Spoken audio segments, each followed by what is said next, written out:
Taký chudák zo Skalitého, ale Bratislava. Už musíš tam zostať teraz. A dúfam, že to Palo Matiáš pochopí, to je tiež Palo. Náš prezident, čo je klubu, čo je vnútra. Že keď ma uvidí takéto výstroji, tak povie, tak je to len sranda, že som nejak oháknutý. No, krásne. Kľudne si sa to som doniesol, aby ste si pozreli. A čo na ňom testuješ? Štartuje sa tlačítko. To fakt, toto by som sa asi bal aj šoférovať. To má možno toľko funkcií, že voľa čo robí zle a zasne motor, ne? Ale nie, tak čím viac funkcií je, tak tým menej musíš robiť. No dobre, takže a kľúče k tomu teda nie? Kľúč je tu, ale to je také diaľkové ovládanie, že keď stlačíš teraz, tak neštartuje.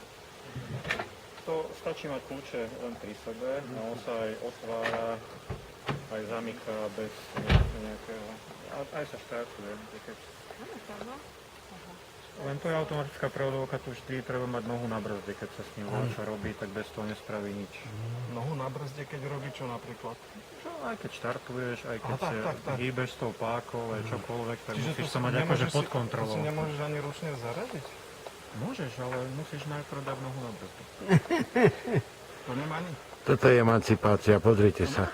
Chlapi sa bavia a babka robí.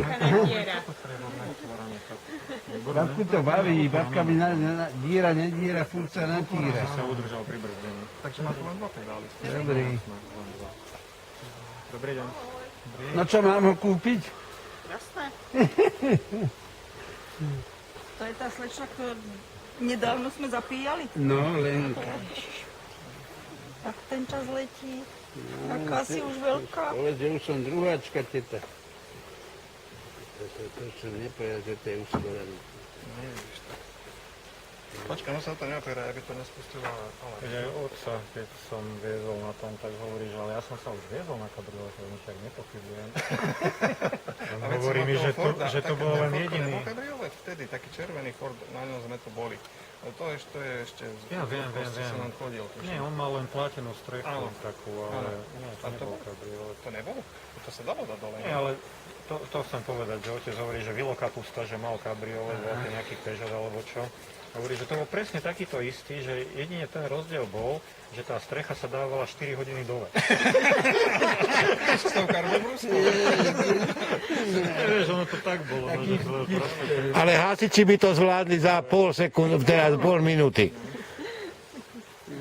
Ale iba raz, no. Áno. Otvorí auto jak konzervu a konec. Ale dobre sa to zahrieva, normálne teplé koleso. To sú inakšie kolesa. To jedno koleso také stojí, jak 8 možno našich takýchto dokupy. No ešte